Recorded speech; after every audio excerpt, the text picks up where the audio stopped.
একদা মহান আল্লাহ রাব্বুল আলামিন হযরত ইউনুস আলাইহিস সালামকে ওহীর মাধ্যমে নির্দেশ দিলেন, হে ইউনুস, তুমি তোমার কওমের লোকদের নিকট যাও এবং তাদের হেদায়েতের জন্য দ্বীনের পথে আহ্বান করো। যদি তারা হেদায়েত গ্রহণ না করে, তবে আমি তাদের এমনভাবে ধ্বংস করে দেব, যেভাবে পূর্বে আদ ও ছামুদ জাতিকে ধ্বংস করেছিলাম। এই নির্দেশ পেয়ে হযরত ইউনুস আলাইহিস সালাম তার কওমের লোকদের কাছে গেলেন এবং বললেন, হে আমার কওম, তোমরা স্বীকার করে নাও যে আল্লাহ রাব্বুল আলামিন ব্যতীত আর কোনো উপাস্য নেই এবং আমি তার প্রেরিত রাসূল। তোমরা দেবদেবীর পূজা পরিত্যাগ করে এক নিরাকার ও সর্বশক্তিমান আল্লাহ রাব্বুল আলামিনের উপাস্য ও ইবাদত করো এবং আমার আদেশ ও উপদেশ অনুযায়ী জীবন পরিচালনা করার চেষ্টা করো। কিন্তু তার কওমের লোকেরা তার কথায় কোনো কর্ণপাত করল না, বরং তারা উত্তর দিল, হে ইউনুস, তুমি যদি আমাদের কেটে টুকরো টুকরো করে ফেলো, তবুও আমরা তোমার কথা শুনে আমাদের পূর্বপুরুষদের ধর্ম ত্যাগ করব না এবং আমরা কোনো দিনই দেবদেবীর উপাসনা ছাড়ব না। হযরত ইউনুস আলাইহিস সালাম তাদের বোঝানোর চেষ্টা করলেন এবং বলতে লাগলেন, তোমরা যা বললে তা তোমাদের জন্য ভীষণ বিপদের কারণ হবে। যদি তোমরা আল্লাহর প্রতি ঈমান আনো এবং আমাকে নবী হিসেবে স্বীকার করে নাও, তবে তা তোমাদের দুনিয়া ও আখিরাত উভয় জাহানের কল্যাণের কারণ হবে। তোমরা যদি কল্যাণ ও মঙ্গল চাও, তবে ভুল পথ পরিত্যাগ করে আল্লাহর ইবাদতে লিপ্ত হও, অন্যথায় তোমাদের ওপর আল্লাহর গজব নাজিল হবে এবং আখিরাতে তোমরা অনন্তকাল দোজখের আগুনে জ্বলতে থাকবে। এমন সময় এক ব্যক্তি হযরত ইউনুস আলাইহিস সালামকে বিদ্রূপ করে জিজ্ঞাসা করল, আচ্ছা ইউনুস, তুমি যে কেবল গজবের কথা বলছো, গজবটা কেমন জিনিস একটু বলো তো শুনি।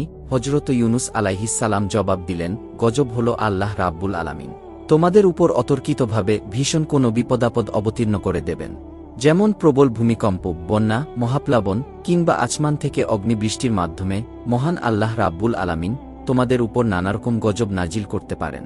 হযরত ইউনুস আলাইহিস সালামের এই কথা শুনে অপর এক ব্যক্তি বিদ্রূপ করে বলে উঠল, আচ্ছা ইউনুস, এতগুলো গজবের মধ্যে কোনটি আমাদের উপর আসবে সেটা সঠিকভাবে বলো তো। হযরত ইউনুস আলাইহিস সালাম বললেন, হে আল্লাহর বান্দা, কোনটি যে আসবে তা আমি সঠিকভাবে বলতে পারি না। এর সঠিকতা কেবলমাত্র আল্লাহ রাব্বুল আলামিন বলতে পারেন। তবে এই বিপদগুলির মধ্যে যে কোনো একটি যে আসবে তাতে কোনো সন্দেহ নেই, কেননা আল্লাহ রাব্বুল আলামিন আমাকে তা জানিয়ে দিয়েছেন। হযরত ইউনুস আলাইহিস সালামের কথা শুনে সকলেই হেসে উঠল এবং বলল, ইউনুস ভণ্ড, তোমার কথার কোনো স্থিরতা নেই। এরপর তারা জিজ্ঞাসা করল, আচ্ছা, তবে এই কথা তো বলো, ওই গজব কোন দিন আসবে? হযরত ইউনুস আলাইহিস সালাম বললেন, কোন দিন আসবে তাও আমি সঠিকভাবে বলতে পারি না, তবে এতে কোনো সন্দেহ করার কারণ নেই যে কোনো না কোনো দিন আল্লাহ রাব্বুল আলামিনের গজব হঠাৎ করেই তোমাদের উপর এসে পড়তে পারে, যদি না তোমরা আল্লাহ রাব্বুল আলামিনের প্রতি ঈমান আনয়ন করো। অবাধ্য কাফেররা তার কথা শুনে আবার অট্টহাসি দিয়ে উঠল। কেউ কেউ হযরত ইউনুস আলাইহিস সালামকে পাগল ও মূর্খ বলে তার গায়ে থুতু নিক্ষেপ করতে লাগল, আবার কেউ তার গায়ে ইট নিক্ষেপ করতে লাগল। তাদের এমন ব্যবহারে হযরত ইউনুস আলাইহিস সালাম ব্যথিত মনে তাদের কাছ থেকে উঠে চলে গেলেন। তাদের এই রূপ ব্যবহারের কারণে হযরত ইউনুস আলাইহিস সালাম খুবই ব্যথিত হয়েছিলেন, কেননা তিনি যাদেরকে ভালো উপদেশ দিচ্ছিলেন তারা তো তার উপদেশের প্রতি কর্ণপাত করছেই না, উপরন্তু তারা তাকে বিদ্রূপ ও উপহাস করছে। এভাবে তিনি তার কওমের লোকেদের একাধারে 40 বছর পর্যন্ত দাওয়াত দিলেন, কিন্তু তার এই দাওয়াত ও প্রচেষ্টা সম্পূর্ণ ব্যর্থতায় পর্যবেসিত হল, কেননা কোনো মানুষই আল্লাহ রাব্বুল আলামিনের প্রতি ঈমান আনয়ন করল না। অতঃপর হযরত ইউনুস আলাইহিস সালাম আল্লাহ রাব্বুল আলামিনের দরবারে 2 হাত তুলে প্রার্থনা জানালেন, হে মাবুদ, তুমি এই অবাধ্য লোকেদের উপর গজব নাজিল করো। হযরত ইউনুস আলাইহিস সালামের এই রূপ দোয়ার পরিপ্রেক্ষিতে আল্লাহ রাব্বুল আলামিনের তরফ থেকে তাকে জানিয়ে দেওয়া হলো, হে ইউনুস, আমি যথাসময়ে তাদের উপর গজব নাজিল করব, এ ব্যাপারে তুমি তাড়াহুড়ো করো না। ইউনুস আলাইহিস সালাম বললেন, হে মাবুদ, আপনি কোন দিন তাদের উপর গজব নাজিল করবেন? আল্লাহ রাব্বুল আলামিনের পক্ষ থেকে তাকে উত্তর দেওয়া হলো, যখন সময় হবে ঠিকই আমি তাদের উপর গজব নাজিল করব। এরপর একদিন হযরত ইউনুস আলাইহিস সালাম রাস্তা দিয়ে কোথাও যাচ্ছিলেন, এমন সময় তার সাথে কিছু কাফেরের দেখা হলো। তারা তাকে বিদ্রূপের সাথে জিজ্ঞাসা করল, হে ইউনুস, তোমার আল্লাহর তরফ থেকে আমাদের উপর তো গজব নাজিল হলো না, তোমার আল্লাহর তরফ থেকে আমাদের উপর নাকি গজব আসবে, কিন্তু কই গজব তো আসছে না। আমরা তো গজবের আশায় বসে আছি আর অপেক্ষা করতে করতে একেবারে অতিষ্ঠ হয়ে গেছি। তুমি তাড়াতাড়ি তোমার আল্লাহকে বলো আমাদের উপর যেন তিনি জলদি গজব নাজিল করেন। প্রতিনিয়ত হযরত ইউনুস আলাইহিস সালাম এ ধরনের বিদ্রূপমূলক কথা শুনতে শুনতে একেবারে অতিষ্ঠ হয়ে উঠলেন, তার আর সহ্য হচ্ছিল না। ওদিকে আল্লাহ রাব্বুল আলামিনের পক্ষ থেকেও গজবের সুনির্দিষ্ট তারিখ সম্পর্কে তাকে কোনো আভাস দেওয়া হচ্ছিল না। তার লজ্জা ও দুঃখ ক্রমশই বেড়ে চলল। অবশেষে তিনি একদিন সিদ্ধান্ত নিলেন যে এই দেশ ছেড়ে তিনি চলে যাবেন। অতঃপর একদিন তিনি আল্লাহ রাব্বুল আলামিনের অনুমতি ব্যতীতই নিজের পুত্র ও স্ত্রী সন্তানকে সঙ্গে নিয়ে বাড়ি থেকে বের হয়ে পড়লেন। চলে যাবেন অজানা কোনো দূর দেশে। কিন্তু হজরত ইউনুস আলাইহিস সালামের এই কাজটি আল্লাহ রাব্বুল আলামিন তেমন পছন্দ করলেন না। কেননা তার উচিত ছিল আল্লাহ রাব্বুল আলামিনের পক্ষ থেকে অনুমতি নেওয়া এবং তারপর দেশ ত্যাগ করে অন্যত্র চলে যাওয়া। এদিকে হজরত ইউনুস আলাইহিস সালামের স্বদেশ ত্যাগ করার পর হঠাৎ একদিন দুপুরবেলা সেই দেশে এক ভীষণ অবস্থা সৃষ্টি হল। কোথা থেকে যেন অনেকগুলো মেঘখণ্ড এসে একত্রিত হল এবং ঘোর কৃষ্ণবর্ণ ধারণ করে সারা দেশকে অন্ধকারাচ্ছন্ন করে ফেলল। দেশের লোকজন এমন দৃশ্য পূর্বে আর কোনো দিন দেখেনি। এই দৃশ্য দেখে তারা অত্যন্ত ভীত ও সংকুচিত হয়ে পড়ল। দেখতে দেখতে সেই মেঘরাশির ভেতর থেকে বিদ্যুৎ চমকাতে শুরু করল এবং কামানের গোলার ন্যায় গর্জন করে বজ্রপাত শুরু হয়ে গেল। মনে হচ্ছিল যেন সেই প্রবল মেঘ দুনিয়ার সবকিছুই গ্রাস করে ফেলবে। মেঘের গর্জন ক্রমশই এমন ভয়ঙ্কর হয়ে উঠছিল যে তার এক একটি আওয়াজ মানুষ ও পশুপাখি সকলের হৃদয়ের মধ্যে প্রবল কম্পন ধরিয়ে দিচ্ছিল। আতঙ্কে হতবুদ্ধি হয়ে মানুষ এদিক সেদিক ছোটাছুটি করতে আরম্ভ করে দিল। এই সর্বগ্রাসী বিপদ থেকে কোথায় গিয়ে আশ্রয় নিবে তারা তা ঠিক করতে পারছিল না। সকলের মনে হতে লাগল যে এটা আর কিছুই নয়, হজরত ইউনুস আলাইহিস সালাম যে বারবার তাদের আল্লাহর গজবের ভয় দেখিয়েছিলেন, নিশ্চয়ই এটা সেই আল্লাহ রাব্বুল আলামিনের প্রেরিত গজব। তখন তারা বুঝতে পারল হজরত ইউনুস আলাইহিস সালাম একজন আল্লাহর সত্য নবী ছিলেন এবং তার ভবিষ্যৎবাণীও সত্য ছিল। এরপর তারা আর্তনাদ করতে লাগল, হায় হায়, এখন আমরা কি করব? কে আমাদের এই বিপদ থেকে রক্ষা করবে? হজরত ইউনুস আলাইহিস সালাম তো দেশ ত্যাগ করে চলে গেছেন। দেশে থাকলে না হয় তার কাছে গিয়ে কান্নাকাটি করে তার হাত পা ধরে বলতাম, হে ইউনুস, আমরা তোমার কথা না শুনে অন্যায় করেছি, আর এখন থেকে আমরা তোমার সকল উপদেশ মেনে চলব। তুমি আল্লাহ রাব্বুল আলামিনের নিকট সুপারিশ করো যাতে তিনি আমাদের এই বিপদ থেকে রক্ষা করেন। কিন্তু এখন আমরা হজরত ইউনুস আলাইহিস সালামকে কোথায় পাব? তিনি তো দেশ ত্যাগ করে কোনো সুদূর অজানা রাজ্যে চলে গেছেন। আমরা তো তার কোনো খোঁজখবরই জানি না। ইউনুস আলাইহিস সালামের কওম এইভাবে সম্পূর্ণরূপে হতাশ ও নিরাশ হয়ে গেল। অতঃপর তারা পরস্পর পরামর্শ করে একটি সিদ্ধান্ত নিল যে, হে সম্প্রদায়ের লোকেরা, আসুন আমরা একটি কাজ করি। হজরত ইউনুস আলাইহিস সালাম যেভাবে মাথা নত করে আল্লাহ রাব্বুল আলামিনের দরবারে প্রার্থনা করতেন, আমরাও সেরূপ করে দেখি। যদি এর মাধ্যমে আল্লাহ রাব্বুল আলামিন আমাদের উপর রহম করেন এবং এই বিপদাপদ থেকে আমাদের মুক্তি দান করেন, তাহলে এর চেয়ে উত্তম জিনিস আমাদের জন্য আর কি হতে পারে? তখন তারা সকলেই একত্রিত হল এবং সেজদাতে অবনত হয়ে আল্লাহ রাব্বুল আলামিনের দরবারে প্রার্থনা করতে লাগল, হে আমাদের মালিক ও প্রতিপালক, আমরা চরম অপরাধী এবং গুনাহগার, আমাদের পাপের কোনো শেষ নেই। হজরত ইউনুস আলাইহিস সালাম আপনার নবী, আমাদের সত্যের পথ দেখিয়েছিলেন, কল্যাণ ও মঙ্গলের পথে আহ্বান করেছিলেন। কিন্তু দুর্ভাগ্যবশত আমরা তার বিরোধিতা করেছিলাম এবং তার কোনো কথাই আমরা গুরুত্ব দেইনি, যার ফলশ্রুতিতে আমরা নিজেদের বিপদ নিজেরাই ডেকে এনেছি। হে আমাদের দয়াময় প্রভু, আমরা আমাদের ভুল বুঝতে পেরেছি। আমরা আপনার কাছে অনুতপ্ত ও লজ্জিত। আমরা আর কোনোদিনই এরূপ ভুল করব না এবং আমরা অন্যায় পথ পরিত্যাগ করে আপনার খাঁটি বান্দায় পরিণত হব। হে আমাদের মাবুদ, দয়া করে আপনি আমাদের এই কঠিন বিপদ থেকে রক্ষা করুন। আপনি তো আপনার বান্দার প্রতি মহাদয়াবান। তাদের ঐরূপ করুন ও আন্তরিক প্রার্থনার ফলে তাদের প্রতি আল্লাহ রাব্বুল আলামিনের দয়া হল এবং তিনি তাদের উপর আসন্ন গজব প্রত্যাহার করে নিলেন। অল্পক্ষণের মধ্যেই আকাশ পরিষ্কার হয়ে গেল। এরপর তাদের মধ্যে স্বস্তি ফিরে আসল। তারপর ইউনুস আলাইহিস সালামের কওম সর্বত্র হজরত ইউনুস আলাইহিস সালামকে খুঁজতে লাগল, কিন্তু কোথাও তারা তার কোনো সন্ধান পেল না। তখন তারা আল্লাহ রাব্বুল আলামিনের দরবারে সকলে মিলে প্রার্থনা করল, হে মাবুদ, তুমি আমাদের নবীকে আমাদের মাঝে আবার ফিরিয়ে দাও। আমরা তাকে সাদরে গ্রহণ করে নিব এবং তার সকল উপদেশগুলি মেনে চলব। হজরত ইউনুস আলাইহিস সালামের কওমের মতো এত বিশাল একটি জাতির একত্রে ঈমান গ্রহণ করার ঘটনাটি ছিল সত্যিই পৃথিবীর ইতিহাসে বিরল। হজরত আবু বকর রাদিয়াল্লাহু তাআলা আনহু থেকে বর্ণিত একটি হাদিসের মাধ্যমে জানা যায়, হজরত রাসূলে আকরাম সাল্লাল্লাহু আলাইহি ওয়াসাল্লাম বলেছেন, হজরত ইউনুস আলাইহিস সালামের কওমের মধ্যে প্রাপ্তবয়স্ক ও বুদ্ধিমান পুরুষের সংখ্যা ছিল প্রায় 1 লক্ষ। এছাড়া নারী ও বালক বালিকার সংখ্যা ছিল প্রায় 3 লক্ষ। এদিকে হজরত ইউনুস আলাইহিস সালাম স্বদেশ ত্যাগ করে বের হয়ে কিছুদূর চলার পরে একটি নদীর তীরে গিয়ে উপস্থিত হলেন। তখন তিনি তার 2 পুত্র ও স্ত্রীকে নিয়ে একত্রে নদী পার হওয়ার চিন্তা ভাবনা করতে লাগলেন। কিন্তু তিনি ভেবে দেখলেন সকলকে নিয়ে একত্রে নদী পার হওয়া সম্ভব নয়। তাই তিনি তার বড় ছেলেটিকে নদীর তীরে দাঁড় করিয়ে রেখে ছোট ছেলেটিকে কাঁধে তুলে নিলেন এবং তার স্ত্রীর হাত ধরে নদী পার হতে লাগলেন। প্রথম তো নদীর মধ্যে কোনো ঢেউই ছিল না, কিন্তু যেই না হজরত ইউনুস আলাইহিসসালাম নদীর মাঝ বরাবর পৌঁছালেন, অমনি নদীতে প্রবল ঢেউ শুরু হল। হঠাৎ করে এরকম বিপদে হজরত ইউনুস আলাইহিসসালাম কি করবেন কিছুই ঠিক করতে পারছিলেন না। তিনি তার স্ত্রীকে শক্তভাবে ধরে রেখেছিলেন, কিন্তু স্রোতের গতি এতই প্রবল ছিল যে তিনি আর তাকে ধরে রাখতে পারলেন না। স্ত্রী তার হাত থেকে ফসকে চলে গেলেন। স্ত্রীকে রক্ষা করতে গিয়ে যখন তিনি তার প্রতি মনোনিবেশ করেছিলেন, তখন তার ঘাড়ের উপরে থাকা ছোট ছেলেটির প্রতি তিনি অন্যমনস্ক হয়ে পড়েছিলেন, আর সেই কারণে তার ছোট ছেলেটিও ঘাট থেকে পড়ে গিয়ে নদীর স্রোতের সাথে কোথায় যেন বিলীন হয়ে গেল। তাদের মধ্যে কাউকেই তিনি উদ্ধার করতে সক্ষম হলেন না। তখন নদীর পাড়ে রেখে আসা বড় ছেলেটিকে উদ্ধার করার জন্য যেই না নদীর পাড়ের নিকটবর্তী হলেন, তখন তিনি দেখতে পেলেন একটি বাঘ তার বড় ছেলেটিকে আক্রমণ করল এবং তাকে ধরে নিয়ে দ্রুত জঙ্গলের মধ্যে চলে গেল। চোখের সামনে একের পর এক এসব ঘটনা ঘটতে দেখার পরে তিনি হতভম্ব হয়ে গেলেন। কি করবেন কিছুই বুঝে উঠতে পারছিলেন না। অতঃপর হজরত ইউনুস আলাইহিসসালাম এভাবেই স্ত্রীপুত্রকে হারিয়ে শোকাহত মনে একাই নদীর পাড় ধরে সম্মুখে চলতে লাগলেন। বহুদূর পথ অতিক্রম করার পর তিনি দেখতে পেলেন দূরে ওই নদীর ধারে একটি বিরাট জাহাজ নোঙর করা আছে। বহু যাত্রী পূর্বেই সেই জাহাজে আরোহণ করেছে, তিনিও তাতে আরোহণ করলেন। কিছুক্ষণ পরেই জাহাজটি নোঙর তুলে গন্তব্যের পানে যাত্রা শুরু করল। অল্পক্ষণের মধ্যেই তা নদীর সীমানা পেরিয়ে সমুদ্রে গিয়ে উপনীত হল। সমুদ্রে উপনীত হয়ে কিছুক্ষণ জাহাজটি ভালোই চলছিল, কিন্তু যেই না তা সমুদ্রের মাঝ বরাবর উপনীত হল, তখন আর সেই জাহাজটি সামনে অগ্রসর হচ্ছিল না। একই স্থানে সেটি আটকে থাকল। জাহাজের ক্যাপ্টেন ও নাবিকেরা অনেক চেষ্টা করল, কিন্তু জাহাজটিকে সামনে নিতে সক্ষম হল না। তারা দেখল জাহাজের সবকিছুই ঠিকঠাক রয়েছে, তারপরেও জাহাজ সামনে অগ্রসর হচ্ছে না।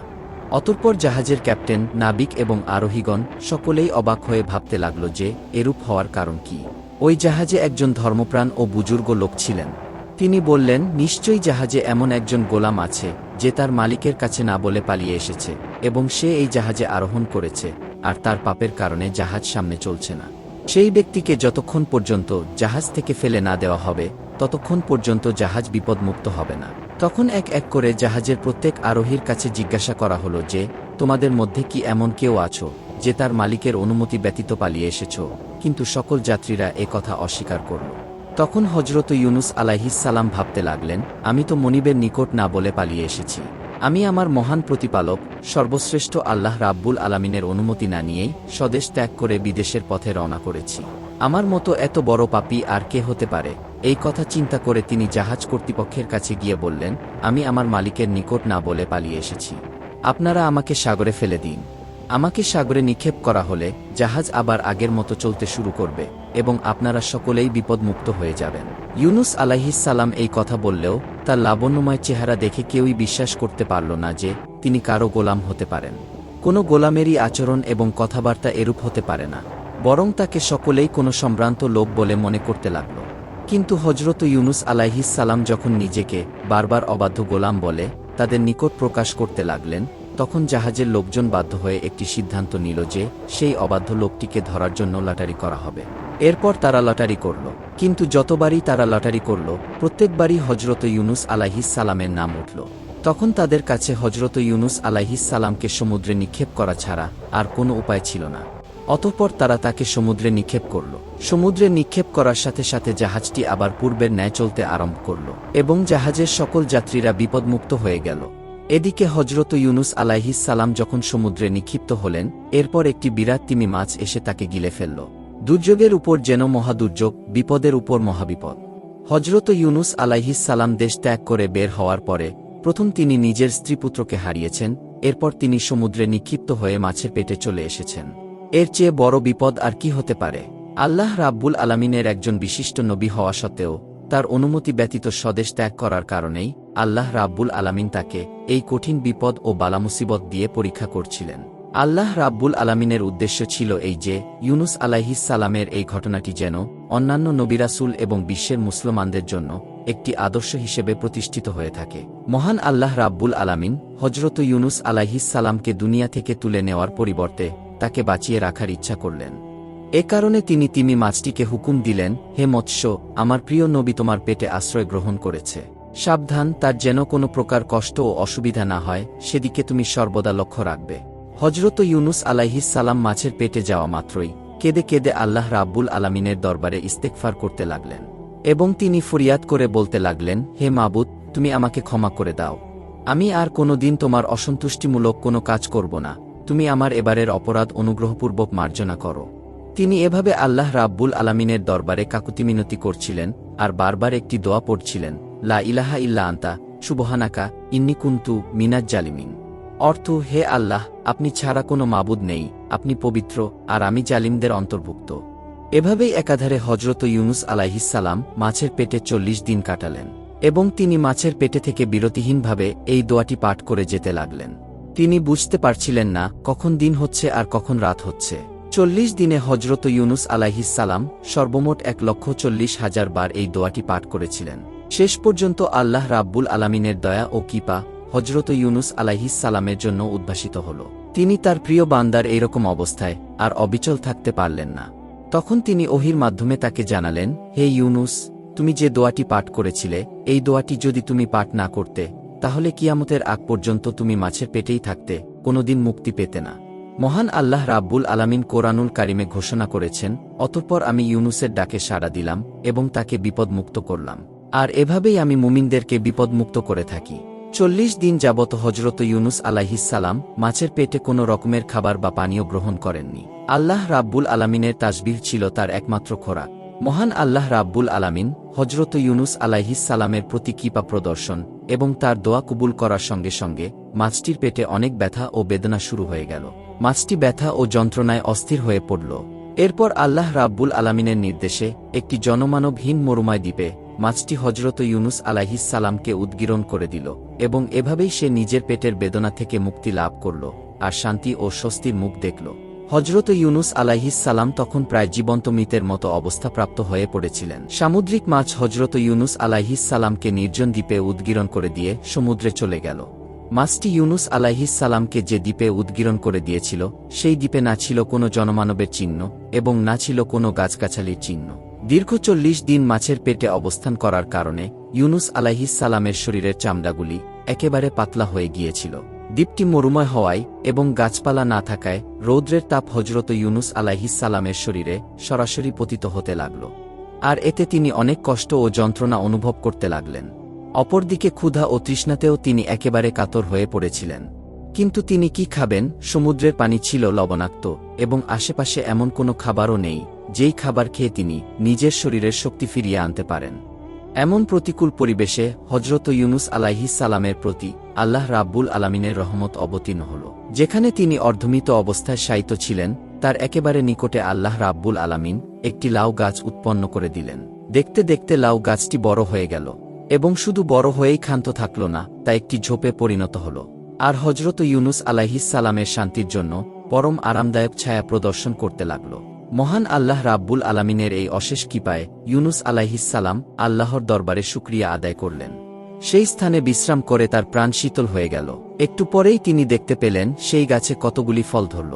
দেখতে দেখতে সেই ফলগুলি বড় হল। ফলগুলি দেখতে লাউয়ের মতো হলেও সেগুলো ছিল অত্যন্ত মিষ্টি ও সুস্বাদু।